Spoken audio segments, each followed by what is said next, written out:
turn and pose, I was like, girl, you don't need to show off, okay? All right, you don't need to show off. But the way that she was able to circle her sash, she was giving Latina. That's what she was giving, Latina. I was like, oh my gosh, this was just fun to watch, okay? Now, I'm telling you though, still, same note for Zambales as Baguio. Pull back a little bit, just a little bit. We know you have amazing runway skills. We can see that. This isn't Miss Grand International though, where you're gonna use all of these things. Like, just because you have these skills and can do these things doesn't always mean that we should use them.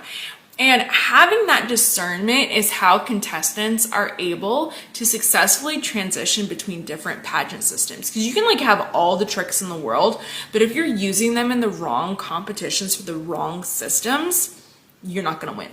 It's just not gonna happen. I want you to think about this. Think about like the last 10 years of Miss Universe winners. Like, yes, they've always had like a moment, like something really cool that they did on stage, but it's always been subtle. It's always been quite subtle, all right? Like think this year. I remember the moment when I saw Arbany live was she walked on stage and she did this little like side look and grin to the camera, and I was like, oh, that right there. Think about Pia, right? When she did her turn in her evening gown and she went from that smize to that smile, right there, all right? Obviously Catriona in swim, that lava walk, that turn was special, right?